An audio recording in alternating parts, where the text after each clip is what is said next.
পাঠত তোমালোকৰ দশম শ্ৰেণীৰ ৰিটেইল ষ্ট'ৰ অপাৰেশ্যন সম্পৰ্কীয় প্ৰথম যি পাঠ এই পাঠৰে কিছু কথা আলোচনা কৰিবলৈ আগবাঢ়িছোঁ।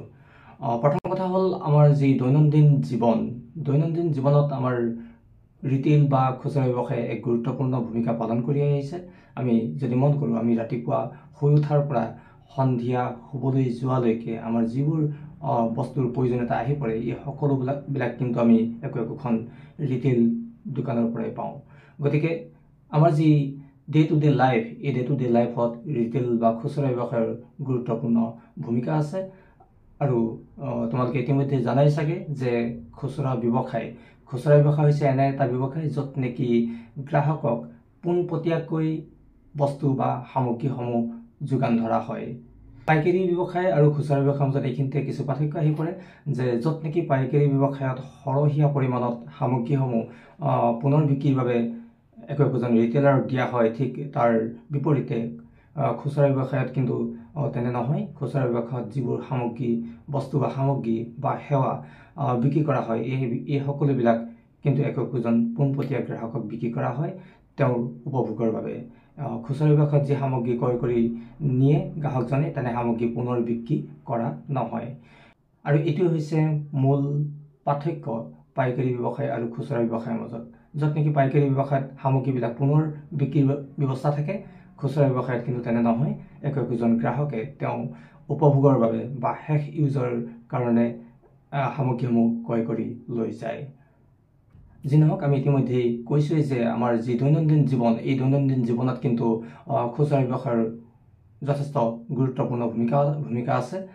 আৰু যদিহে এই খুচুৰা ব্যৱসায় বা ৰিটেইল বিজনেছসমূহ যদি নাথাকিলেহেঁতেন, তেনেহ'লে আমি আজিৰ যি আধুনিক ব্যৱস্থা, এই ব্যৱস্থাৰ মাজত আমাৰ দৈনন্দিন জীৱন আগুৱাই নিয়াটো সহজ হৈ নপৰিলেহেঁতেন বুলি আমি ক'ব পাৰিম। আৰু এই যে খুচুৰা ব্যৱসায়ৰ যদি প্ৰকাৰবিলাকলৈকে আমি মন কৰোঁ, তেতিয়া আমি বিভিন্ন ধৰণৰ বা বিভিন্ন প্ৰকাৰ দেখিবলৈকে পাওঁ। তাৰে ভিতৰত আমি ডিপাৰ্টমেণ্টেল ষ্ট'ৰৰ কথা ক'ব পাৰোঁ, ডিছকাউণ্ট ষ্ট'ৰৰ কথা ক'ব পাৰোঁ, ভেৰাইটি ষ্ট'ৰৰ কথা ক'ব পাৰোঁ, স্পেচিয়েলিটি ষ্ট'ৰ। ঠিক এনেধৰণে আমি বিভিন্ন প্ৰকাৰৰ খুচুৰা ব্যৱসায় প্ৰতিষ্ঠান বৰ্তমান সময়ত আমি দেখিবলৈকে পাওঁ। সামগ্ৰীৰ প্ৰকাৰ বা কেনেধৰণৰ সামগ্ৰী একোখন খুচুৰা ব্যৱসায় প্ৰতিষ্ঠানে বিক্ৰী কৰে, তাক লৈও আমি খুচুৰা ব্যৱসায়সমূহ ভাগ কৰা দেখিবলৈকে পাওঁ।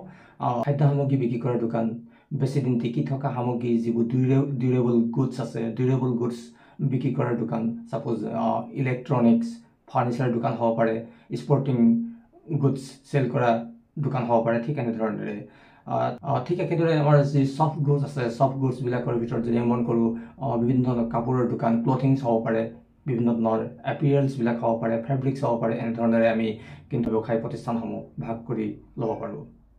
একোখন খুচুৰা ব্যৱসায় সফলতাৰ লগত কিন্তু ব্যৱসায় প্ৰতিষ্ঠানটোৰ যি লেআউট বা ডিজাইন, ই গুৰুত্বপূৰ্ণ ভূমিকা বহন কৰে। বেচিকেলি একোজন গ্ৰাহকে যি প্ৰথম দৃষ্টিত যি দেখি পায় বা প্ৰথম যি আকৰ্ষিত হয়, সেই আকৰ্ষণেই সেই দোকানখনলৈ ধাৱমান হোৱাত বা ধাৱিত হোৱাত, সেই দোকানখনৰ প্ৰতি আকৰ্ষিত হোৱাত গুৰুত্বপূৰ্ণ ভূমিকা বহন কৰে। কোৱাই হয় যে first impression is the last impression, আৰু ব্যৱসায়ত এই কথাটো খুবেই প্ৰযোজ্য হয়। বেচিকেলি একোজন গ্ৰাহকে যেতিয়া প্ৰথম দৃষ্টিত কোনো এখন দোকানৰ প্ৰতি আকৰ্ষিত হয়, তেনেহ'লে সেই দোকানখনৰ প্ৰতি তেওঁ যি ধাৰণা, এই ধাৰণাটো কিন্তু যথেষ্ট গভীৰলৈকে থাকি যায়। গতিকে এই যি ইম্প্ৰেশ্যনৰ কথা আহি পৰে, আকৰ্ষণৰ কথা আহি পৰে, তাৰ লগত কিন্তু একোখন খুচুৰা ব্যৱসায় প্ৰতিষ্ঠানৰ যি লেআউট বা যি ডিজাইন, ই গুৰুত্বপূৰ্ণ ভূমিকা পালন কৰে। হ'ল ষ্ট'ৰ লেআউট মানেনো কি? লেআউট হ'ল এনে এটা বিষয় বা এনে এটা ব্যৱস্থা য'ত নেকি একোখন প্ৰতিষ্ঠানৰ, ব্যৱসায় প্ৰতিষ্ঠানৰ যিবোৰ সামগ্ৰী বিক্ৰী কৰা হ'ব, সেই সামগ্ৰীবোৰ বিক্ৰী কৰিবলৈ নিশ্চয়কৈ এটা ব্যৱস্থা থাকিব লাগিব। আৰু সেই যি ব্যৱস্থা, সেইটো কেনেধৰণেৰে গঢ়ি তোলা হ'ব। ধৰি লোৱা হ'ল যিবোৰ ৰেক থাকিব, এই ৰেকবোৰ কেনেধৰণে ৰখা হ'ব, বা ৰেকবোৰ কোনটো এংগুলত ৰখা হ'ব, কেনেধৰণে ৰাখিলে কাষ্টমাৰ সুবিধাজনক হ'ব, ইত্যাদি বিষয়বিলাক গোটেই লেআউটত সামৰি লোৱা হয়। ঠিক একেদৰে আমি যদি ডিজাইনৰ কথা কওঁ, ডিজাইনটো এনে এটা বিষয় য'ত নেকি ব্যৱসায় প্ৰতিষ্ঠান কেনেধৰণৰ ব্যৱসায়, তাক ৰিফ্লেক্ট কৰিব। এতিয়া প্ৰথমতে আমি লেআউটৰ বিভিন্ন প্ৰকাৰবিলাকৰ বিষয়ে জানি ল'ব খুজিম। আমি 4 ধৰণৰ লেআউট দেখিবলৈকে পাওঁ। ষ্ট্ৰেট ফ্ল'ৰ প্লেনৰ কথা আহি যায়, আৰু ইয়াৰ পাছতে ডায়েগনেল ফ্ল'ৰ প্লেনৰ কথা আহি যায়, এংগুলাৰ ফ্ল'ৰ প্লেনৰ কথা আহি যায়, আৰু যদি শেষৰ ফালে চাওঁ, আমি মিক্স লেআউটৰ কথা ক'ব পাৰোঁ। লেআউটৰ আন এটা উদ্দেশ্য হ'ল যাতে মজিয়াৰ যি ঠাই, সেই মজিয়াৰ ঠাইডোখৰ পাৰ স্কোৱাৰ ফুট যাতে সঠিকভাৱে ব্যৱহৃত হয় বা ব্যৱহাৰ কৰিব পৰা যায় তাৰ প্ৰতি বিশেষ চকু ৰখা হয়। ঠিক একেদৰে ডিজাইনৰ ক্ষেত্ৰত আমাৰ যিবোৰ চাইনেজ থাকিব, চাইনবোৰ্ডবিলাক থাকিব, গ্ৰাফিক্সৰ কথা আহি গ'ল, কালাৰ আহি গ'ল, বিভিন্ন ধৰণৰ মেনিকুইন্সবিলাকৰ কথা আহি গ'ল, লাইটিঙৰ কথা আহি গ'ল, চাউণ্ড বা মিউজিক কেনেধৰণে প্লে কৰি ৰখা হ'ব, ফ্ল'ৰ টাইলছ বা তাত লগাব লগা যি কাৰ্পেটৰ ব্যৱস্থা, এই সকলোবিলাক আমাৰ ডিজাইনৰ অন্তৰ্গত একোটা বিষয়।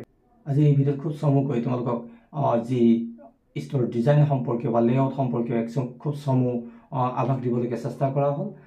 আশা ৰাখিছোঁ তোমালোকে নিশ্চয়কৈ অলপ হ'লেও ইয়াৰ পৰা উপকৃত হ'ব পাৰিবা।